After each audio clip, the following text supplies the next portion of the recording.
Hi, this is Tom again from my Fortress of Solitude with another story about my friend Don Corley, who passed away on March 25th, 2020. I'm sad that he missed the ending of our present crisis because Don had predicting the end times now for almost as long as I've known him, and that's been for over 40 years. I call this story about him Don and the Hedge Against Inflation.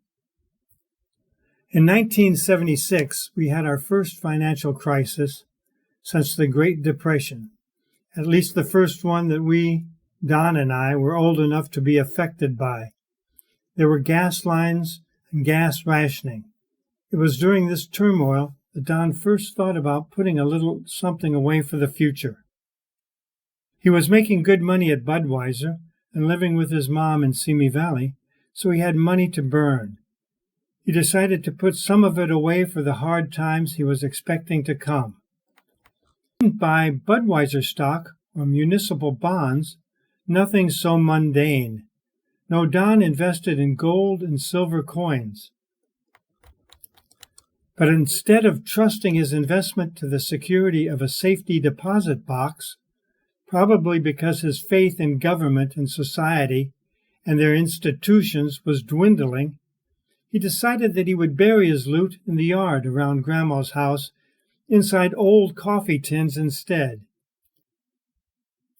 This way it would be close and easily accessible in the coming dystopia. Being loyal minions, his son and I were entrusted with the task of digging the holes and planting the said coffee cans.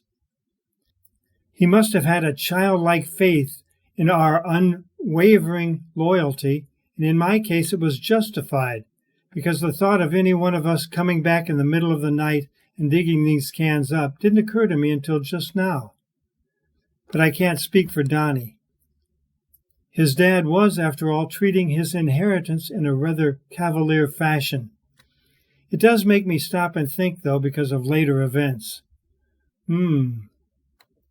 As Donnie and I were in the process of excavating the hiding places and burying his loot, a thought did cross our minds, and one of us, I don't remember which, asked Don a pointed question.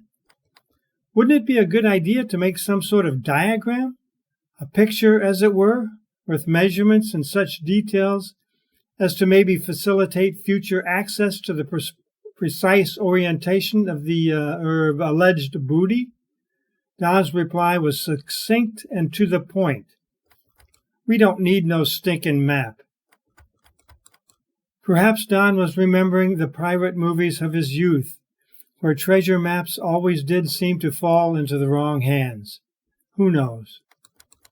But 20 years later, when we went back to retrieve the goods, the geography around Grandma's house had changed dramatically. Trees and shrubs appeared where no tree or shrub had been before, and the trees and shrubs were 20 years bigger and the roots 20 years more dense. We only located a few of the now badly deteriorated coffee cans. One can was completely eaten away by time and the elements, and only the coins of gold or silver remained intact. The coins that were minted without either real gold or silver had dissolved almost completely. Such is the power of chemistry. A map might have been helpful, but neither Donnie nor I ventured to say as much. To this day, numerous coffee cans of gold and silver coins remain unaccounted for.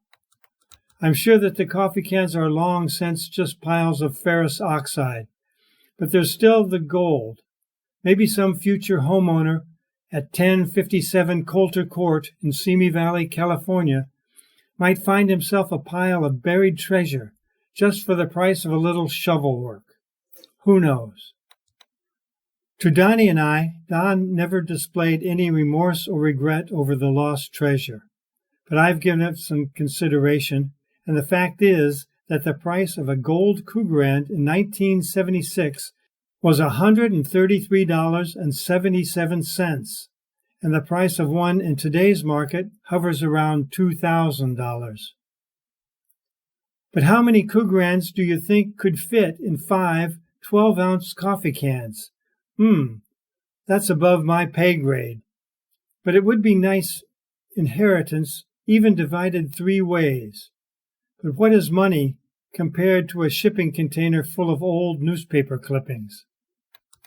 Rest in peace, Don.